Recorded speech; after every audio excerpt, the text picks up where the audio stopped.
What's up everyone? Welcome back to the channel. Guys, हम लोग शुरू करने जा रहे हैं हमारा क्लास 11th का अकाउंटेंसी। और अकाउंटेंसी में देखो तुम्हारे पास ना दो चीज़ें हैं, कुछ थ्योरेटिकल पोर्शन है, कुछ प्रैक्टिकल पोर्शन है। बट उस सबको शुरू करने से पहले सबसे पहले देखो, अकाउंटेंसी एक लैंग्वेज है बिजनेस का। और जब भी आप कोई लैंग्वेज सीखते हो तो उससे पहले तो उसके शब्द सीखते हो ना, बेसिक। तो हम लोग अकाउंट्स की शुरुआत करेंगे बेटा जी बेसिक अकाउंटिंग टर्म्स के साथ, जिसके अंदर हम लोग कवर करेंगे वो सारी छोटी छोटी टर्म्स जो टेक्निकल अकाउंट्स में यूज़ करी जाती हैं। और आपको बड़े ध्यान से उनको समझना है। दो पार्ट्स इस चैप्टर के बनेंगे, एक आज और एक कल। चैप्टर हमारा हो जाएगा कंप्लीट और हम बहुत अच्छे तरीके से अपनी तैयारी कर पाएंगे। तो चलिए जल्दी से शुरू करते हैं और सीखना चालू करते हैं कि भैया आखिरकार इस अकाउंट्स में है क्या। चलिए जल्दी से लेट्स बिगिन।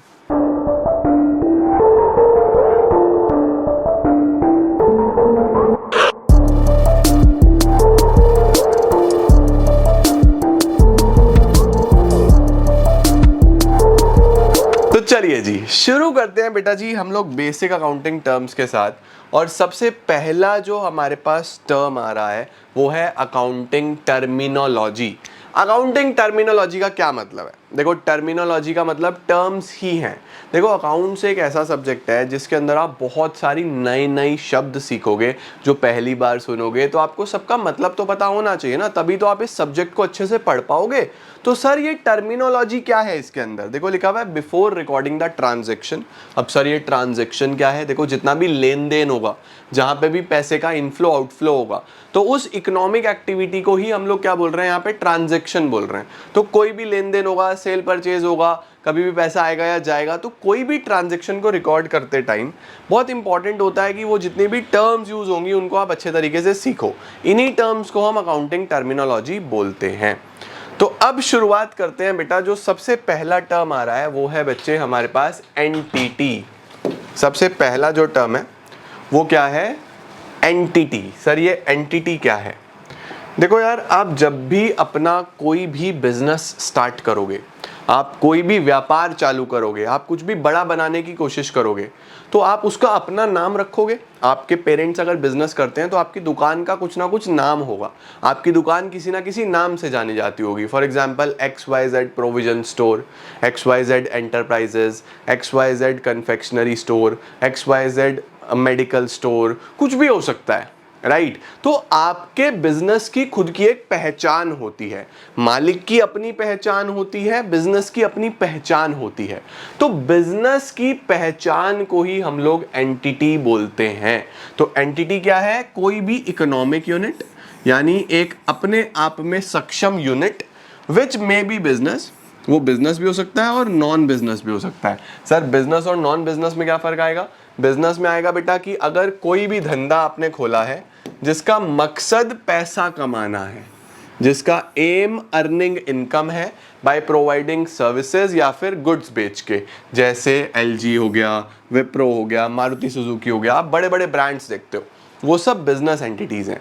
नॉन बिजनेस कौन से होते हैं? जिनका मकसद पैसा कमाना नहीं है, जिनका मकसद समाज सेवा है, हेल्प करना है सोसाइटी की। तो नॉन बिजनेस में क्या क्या आ जाता है? नॉट फॉर प्रॉफिट ऑर्गेनाइजेशंस, जैसे क्लब्स आ गए, चैरिटेबल हॉस्पिटल्स आ गए, पब्लिक लाइब्रेरीज आ गए, रिलीजियस इंस्टीट्यूशंस आ गए। इनका मकसद पैसा कमाना नहीं है, इनका मकसद सोसाइटी को सर्व करना है, ग्रोथ में हेल्प करना है। ये हमारे पास नॉन बिजनेस एंटिटीज हो जाती हैं, ठीक है। इसके बाद आ रहा है बच्चों हमारे पास ट्रांजैक्शन क्या होता है। तो ट्रांजैक्शन मैंने आपको अभी बताया, कोई भी आप इकोनॉमिक एक्टिविटी करोगे, कोई भी आप लेन देन करोगे, कोई भी सेल परचेज करोगे, कहीं भी पैसे का आदान प्रदान होगा, यानी कि वही लेन देन होगा, एक्सचेंज होगा, तो बिजनेस में उसको रिकॉर्ड तो करोगे। तो उस पर्टिकुलर ट्रांजैक्शन ही उसको बोला जाता है, राइट। जैसे मैंने आपको एक गूगल पे किया या मैंने आपको पेटीएम किया, आपने मुझे पेटीएम किया, गूगल पे किया, फोन पे किया, व्हाटएवर इट इज, हम क्या बोलते हैं? भैया ट्रांजैक्शन हुई क्या। तो जब भी किसी की जेब से पैसा जाएगा, किसी और की जेब में आएगा, तो इस पूरे के पूरे प्रोसेस को ही हम ट्रांजैक्शन बोल रहे हैं। तो ट्रांजैक्शन क्या है? It is an economic activity of the business which changes it's financial position, ठीक है। इसके बाद आता है बच्चों बिजनेस ट्रांजैक्शन के क्या क्या फीचर्स होंगे।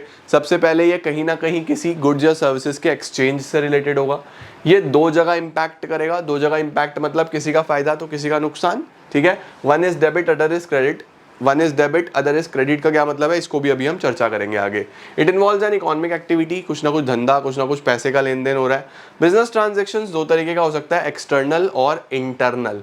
एक्सटर्नल कौन सा होता है, जो दो बिजनेस एंटिटीज के बीच में हो रहा है, जैसे purchase and sale of goods. Internal क्या होता है, जो कि बिजनेस के अंदर अंदर होता है, मतलब कि वो बिजनेस से बाहर ही नहीं जाता है, जैसे डेप्रीसिएशन। सर डेप्रीसिएशन क्या है, देखो आप कोई भी एसेट लो, फॉर एग्जांपल ये माइक है, अब तुम बोलोगे सर एसेट क्या है, इसको भी अभी पढ़ेंगे। कोई भी आपका कोई ऐसी चीज़ है जो आपको हेल्प करता है बिजनेस में, जैसे कोई फर्नीचर है, कोई लैपटॉप है। अब जब आप समय के साथ उसको खरीद के लेके आते हो तो वो धीरे धीरे सस्ता होता चला जाता है। जैसे जैसे आप यूज़ करोगे मार्केट में उसकी वैल्यू कम होती चली जाएगी। आप कोई गाड़ी लाते हो, कुछ टाइम बाद उसकी वैल्यू कम होती चली जाएगी। कोई बाइक लाते हो, कुछ भी लाते हो, वैल्यू कम होती है, इसको डेप्रीसिएशन बोलते हैं। ये भी एक ट्रांजैक्शन है, लेकिन ये बिजनेस के अंदर अंदर हो रही है, तो ये एक इंटरनल ट्रांजैक्शन है। एक्सटर्नल जब बाहर से हो रही होती है, ठीक है। इसके बाद आता है बच्चों इवेंट। सर इवेंट क्या है, इवेंट होता है रिजल्ट ऑफ अ ट्रांजैक्शन। आपने कोई भी ट्रांजैक्शन करी, उसका कोई ना कोई रिजल्ट तो आया होगा ना, कि आप प्रॉफिट हुआ या लॉस हुआ या क्या अल्टीमेट आउटकम निकला, तो उसको इवेंट बोलते हैं, ठीक है। बहुत इंपॉर्टेंट नहीं है ये। उसके बाद आता है बच्चों हमारे पास अकाउंट। सर अकाउंट का क्या मतलब है, देखो जितनी भी ट्रांजैक्शंस बिजनेस में हो रही हैं, है ना, जब भी आप किसी बिजनेस पे जाओगे, जॉब पे जाओगे, रात को आओगे तो अपने घर में ही ना, सिमिलरली जितनी भी ट्रांजैक्शंस हो रही हैं, सेल, परचेज, डेप्रीसिएशन, लॉस हो रहा है किसी तरीके का, आग लग गई, चोरी हो गई, कुछ भी हो रहा है, ये सभी ट्रांजैक्शंस कहीं ना कहीं तो लिखी जाएगी। तो वो जगह जहां पे ये सारी ट्रांजैक्शंस लिखी जाती हैं उसी को हम लोग अकाउंट बोलते हैं, ठीक है। अब सर अकाउंट देखने में कैसा होता है, क्या बहुत खूबसूरत होता है। तो देखो अकाउंट इस तरीके का होता है, जिसमें हम एक डब्बा बनाते हैं, जिसमें एक साइड ये होती है, एक साइड ये होती है, यानी एक लेफ्ट साइड LHS, एक राइट साइड RHS। तो एक तो होगा LHS, एक होगा RHS, राइट हैंड साइड, ठीक है। अब देखो बच्चों, जब भी कोई बिजनेस ट्रांजैक्शन होगी तो आपकी जेब में या पैसा आएगा या आपकी जेब से पैसा जाएगा, सिमिलरली या माल आएगा या जाएगा, सिमिलरली सर्विस या दी होगी या ली होगी, तो दोनों ही चीजें हो सकती हैं। तो हम लोग क्या करते हैं, एक साइड लिखते हैं कि पैसा आया, एक साइड लिखते हैं पैसा गया, ताकि कंफ्यूजन ना हो, राइट। तो सारी ट्रांजैक्शन इसी में रिकॉर्ड होंगी, तो इसी को हम लोग अकाउंट बोलते हैं बच्चों। तो अकाउंट क्या है, एक ऐसी जगह है, एक ऐसी प्लेस है जहां पे सारी ट्रांजैक्शंस रिकॉर्ड करी जाती हैं। अब जो अकाउंट की लेफ्ट हैंड साइड होती है बच्चों, इसी को हम डेबिट साइड बोलते हैं। तो आज तो मैंने आपको लेफ्ट हैंड साइड बता दिया, लेकिन आज के बाद मैं जब भी बोलूंगा तो डेबिट साइड बोलूंगा। तो डेबिट समझ जाना, LHS को बोलते हैं। RHS क्या होता है अकाउंट्स में, क्रेडिट साइड। RHS किसको बोलते हैं बेटा जी, क्रेडिट साइड को हम लोग RHS बोलते हैं। तो LHS is debit side, RHS is credit side, ठीक है। तो अकाउंट के दो साइड्स होंगे, one is debit, the other is credit. अब किधर क्या लिखा जाता है वो हम जैसे जैसे चैप्टर्स हम पढ़ेंगे तो मैं आपको सिखाऊंगा, ठीक है सर। डन सर, ये भी सीख गए, अकाउंट भी सीख गए। चलो अकाउंट के बाद हमारे पास क्या आ रहा है, capital. Sir what is capital, capital किसको बोलेंगे। तो देखो सर, इंडिया का कैपिटल दिल्ली, वही है क्या ये, नहीं बेटा ये वो नहीं है। जब भी आपको कोई धंधा करना है, कोई बिजनेस करना है, कोई बड़ी कंपनी बनानी है, एंटरप्रेन्योर बनना है, तो पैसा लगाना पड़ेगा। बिना पैसे के बिजनेस नहीं होता, पैसे से ही बिजनेस स्टार्ट होगा। तो वो जो पैसा आप बिजनेस में लगाते हो बिजनेस स्टार्ट करने के लिए और पैसा कमाने के लिए, उस पैसे को ही हम लोग क्या बोल देते हैं, कैपिटल बोल देते हैं। तो सर क्या होगा capital, it refers to the amount invested by the proprietor in a business. Sir proprietor क्या है, तो प्रोप्राइटर बेटा जी हम बिजनेसमैन को ही बोलते हैं, ऑनर को ही बोलते हैं, है ना। तो ऑनर ने जो बिजनेस में पैसा लगाया है ना, द अमाउंट में be in the form of, चाहे वो कैश हो, चाहे वो गुड्स हो, चाहे वो एसेट्स हो, एसेट्स में भी आपको आगे बताऊंगा, तो इसको हम लोग कैपिटल ही बोलते हैं, ठीक है। तो ऑनर ने जो भी पैसा बिजनेस में लगाया है अच्छे से बिजनेस को चलाने के लिए, उसको कैपिटल बोलते हैं। अब बिजनेस के लिए कैपिटल एक लाइबिलिटी होता है। आप अभी 10 मिनट के लिए ध्यान रख लो कि बिजनेस के लिए कैपिटल लाइबिलिटी होता है, जब तक मैं आपके लाइबिलिटी टर्म पे नहीं आ रहा, ठीक है। अदरवाइज मैं आपको अभी लाइबिलिटी क्लियर करता हूं। Okay, capital done, done sir. Next क्या आ रहा है, ड्रॉइंग्स। देखो कोई भी पैसा अगर ऑनर घर लेके जाएगा फॉर हिज पर्सनल यूज़, घर पे पैसे की ज़रूरत पड़ेगी, तो प्रॉफिट जितना भी हुआ उस प्रॉफिट में से मैं कुछ पैसा निकाल के घर लेके जाता हूँ घर के खर्चे चलाने के लिए। भाई घर का राशन पानी है, बच्चों की स्कूल की फ़ीस है, ट्यूशन की फ़ीस है, मल्टीपल एक्सपेंसेस हैं घर के, इलेक्ट्रिसिटी, फ्यूल, इंटरनेट, बहुत कुछ होता है। तो इन सभी खर्चों के लिए पैसा चाहिए तो बिजनेस से निकालूंगा। तो ऑनर जो भी पैसा घर लेके जाता है पर्सनल एक्सपेंसेस के लिए उसको हम ड्रॉइंग्स बोलते हैं। Any cash or value of goods withdrawn by the owner for personal use or for private payments, इसको हम ड्रॉइंग्स बोलते हैं। अब ड्रॉइंग्स बच्चों कैश में भी हो सकती है, गुड्स में भी हो सकती है। ऐसा हो सकता है कि मैं कैश निकाल के लेके जाऊं, ऐसा हो सकता है कि मैं गुड्स निकाल के ले जाऊं क्योंकि शायद उसकी जरूरत हो। ठीक है, इसके बाद आ गया बेटा जी, अब देखो फाइनली लाइबिलिटी। सर लाइबिलिटी क्या है? अगर आपको किसी का कोई भी पैसा देना है तो उसको आप लाइबिलिटी बोलते हो। ठीक है, किसी का कोई भी पैसा, मैंने आपसे लोन लिया, मुझे चुकाना है ना, मेरे लिए वो एक लाइबिलिटी है। मैंने आपसे उधार में माल खरीदा, मुझे चुकाना है ना, मेरे लिए वो एक लाइबिलिटी है। तो मुझे किसी का कोई भी पैसा देना है जिसकी ड्यू डेट आ चुकी है, मैंने अभी तक पे नहीं किया है, मैं करूँगा, उसको लाइबिलिटी बोलते हैं। सिमिलरली देखो अभी पीछे क्या आया था, capital is a liability for the business. तो बिजनेस में जो पैसा ऑनर ने लगाया है, जब भी बिजनेस बंद होगा तो वो पैसा वापस देना है ना बिजनेस को, ऑनर को, तो बिजनेस के लिए वो क्या हो गई, एक लाइबिलिटी हो गई। इसीलिए समझे? तो लाइबिलिटी हमारे पास क्या है, the amount which the firm ओज टू आउटसाइडर्स। ओज का मतलब जो आपको पे करना है बाहर वालों को, उसको हम लाइबिलिटी बोल देते हैं। लाइबिलिटी बेटा दो तरीके की होती है, इंटरनल, एक्सटर्नल। इंटरनल मैंने आपको बता ही दिया, कैपिटल है ना, जो बिजनेस ओनर को ही देगा उसको हम इंटरनल बोलते हैं। और एक्सटर्नल होता है जो बाहर वालों का पैसा देना है, जैसे बैंक का कोई बैंक ओवरड्राफ्ट है, उधार में माल खरीदा है जिससे, उसको हम क्रेडिटर बोलते हैं, जिसका पैसा देना है। फॉर एग्जाम्पल मैं कपड़ा व्यापारी हूँ, तो मैं कुछ कपड़ा खरीद के ले आया कि भैया पैसे आपके 2 महीने बाद दूंगा या 1 महीने बाद दूंगा, तो मेरे लिए वो मेरा क्रेडिटर है। तो प्लीज़ ध्यान रखना, क्रेडिटर कौन होता है, जिसका पैसा देना होता है। तो creditor, bank overdraft, bills payable, कोई मेरे ड्यू हैं बिल्स वो पे करने हैं। आउटस्टैंडिंग एक्सपेंसेस, आउटस्टैंडिंग एक्सपेंसेस का भी मतलब यही होता है कि कोई पर्टिकुलर पेमेंट करना था, जैसे कोई रेंट है, उसकी ड्यू डेट आ चुकी है, मैंने अभी नहीं दिया, देना है, तो वो आउटस्टैंडिंग एक्सपेंसेस कहा जाता है। ठीक है, तो लाइबिलिटीज बच्चे दो हो गई, इंटरनल और एक्सटर्नल। इसके बाद लाइबिलिटीज दो तरीके से और क्लासिफाई करी जाती हैं, लॉन्ग टर्म और शॉर्ट टर्म।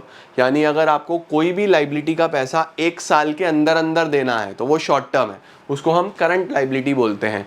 कोई भी पैसा आपको लॉन्ग टर्म में देना है, 1 साल से ज़्यादा समय में देना है, जैसे मैंने 5 साल के लिए लोन ले लिया, 8 साल के लिए लोन ले लिया, 10 साल के लिए लोन ले लिया, साल से ज़्यादा, जब भी कोई समय सीमा के साथ 1 साल से ज़्यादा मुझे कोई पैसा देना है, बाद में देना है, उसको मैं नॉन करंट लाइबिलिटी बोलता हूँ। नॉन करंट बोल दो, लॉन्ग टर्म बोल दो, एक ही बात है। तो देखो, the liabilities which fall due for payment in a relatively longer period, normally after more than 1 year, इसको हम लॉन्ग टर्म लाइबिलिटी बोलते हैं। और लेस देन 1 ईयर में होंगी उसको हम करंट लाइबिलिटीज बोलेंगे। ठीक है, अब आ रहा है बच्चों हमारे पास एसेट्स। सर एसेट्स क्या है? बहुत सारे बच्चे शुरू में जब सुनते हैं ना तो एसिड सुनते हैं, क्योंकि साइंस पढ़ के आए होते हैं, लेकिन एसिड नहीं है, एसेट है। सर एसेट क्या है? देखो, आपकी जेब से जब भी पैसा जाता है तो वो 2 चीज़ों को जन्म देता है। जेब से पैसा तो जा ही रहा है, राइट? मैं अगर बाजार में निकला हूँ तो मेरी जेब से पैसा जाएगा, खर्च तो होगा। अब उस खर्चे से मैं लॉन्ग टर्म बेनिफिट लेता हूँ या मैं शॉर्ट टर्म बेनिफिट लेता हूँ, ये सोचने वाली बात है। अगर मेरी जेब से पैसा निकला और उससे होने वाला फ़ायदा लंबे समय में मुझे मिलेगा, तो ऐसे आउटफ्लो ऑफ कैश को एसेट बोल दिया जाता है। जैसे मैंने ये डिजिटल बोर्ड खरीदा, मेरी जेब से पैसा गया, लेकिन इसका फ़ायदा मुझे लंबे समय तक मिलेगा। 2-1 साल हो गए हैं मुझे इसको लिए हुए, और अभी मुझे लग रहा है कि ये 2-3 साल और चल जाएगा, मज़े में, कहीं नहीं जाएगा, ये प्रॉब्लम नहीं करेगा। तो ये मेरे लिए एक एसेट बन गया। मैंने एक कैमरा खरीदा, मेरी जेब से पैसा गया, बेनिफिट मुझे लॉन्ग टर्म के लिए देगा, मेरे लिए एक एसेट है। तो एसेट क्या है? Assets are the future economic benefits the rights of which are owned or controlled by the organisation. ठीक है, इसके बाद एसेट्स भी हमारे पास कुछ कैटेगरीज के होते हैं बेटा, जैसे non current assets, current assets, fictitious assets. Sir non current assets कौन से होंगे? नॉन करंट वो हैं जो कि बेसिकली हमें बहुत ही लंबे समय में फ़ायदा देंगे, बहुत लंबे समय में फ़ायदा देंगे। जैसे कोई ज़मीन खरीदी, कोई बिल्डिंग है, कोई मशीनरी है, कोई फर्नीचर है, ये सारे चलते हैं 4-5 साल, 10 साल, तो ये सारे के सारे एसेट्स नॉन करंट एसेट्स में आ जाते हैं। अब ये जो करंट एसेट्स होते हैं ना बेटा, नॉन करंट तो आप लोग समझ गए, करंट एसेट्स वो एसेट्स होते हैं जिनका बेनिफिट तो आपको मिलेगा, लेकिन वो बहुत जल्दी से कैश में कन्वर्ट हो जाएंगे, यानी वो बहुत लॉन्ग टर्म के लिए आपको बेनिफिट नहीं देने वाले। जैसे आपका खुद का कैश, आपका बैंक बैलेंस, आपका स्टॉक हो गया, फटाफट से बिक जाएगा। सिमिलरली बच्चों, जैसे मैंने अभी आपको क्रेडिटर पढ़ाया, जिसका पैसा देना है, जिससे उधार में आपने माल खरीदा है, वो क्रेडिटर है। अब आपने उधार में माल बेचा भी तो होगा, तो वो सामने वाला इंसान आपका पैसा देगा भी तो, उसको बोलते हैं डेटर, DEBTOR। बहुत सारे बच्चे इसको डेप्टर पढ़ते हैं, नहीं बच्चे, बी इसमें साइलेंट होता है। तो डेटर कौन होता है? एक वो इंसान जिसको आपने उधार में माल बेचा है और उससे आपने पैसा लेना है, तो उसको डेटर बोलते हैं, वो भी आपका करंट एसेट्स में आ जाता है। Then we have fictitious assets. बच्चों, फिक्टिशियस एसेट को पहले दिन पे समझना इस थोड़ा सा डिफिकल्ट टास्क, बट इतना अभी के लिए आप ध्यान रख लो कि फिक्टिशियस का मतलब काल्पनिक होता है या फेक होता है, जो एक्चुअल में एसेट है ही नहीं, बट इसका बैलेंस इस तरीके का होता है कि हमें इसको एसेट्स में दिखाना पड़ता है। तो ये वो एसेट होता है जो कभी कैश में कन्वर्ट नहीं होता। इतना आप एग्जाम में लिख देना, आपको पूरे नंबर मिल जाएंगे। समझने के लिए थोड़ा सा अकाउंटिंग को डिटेल में आपको जाना पड़ेगा और आगे आपको धीरे धीरे चैप्टर्स में समझ आ जाएगा। तो फिक्टिशियस एसेट क्या है?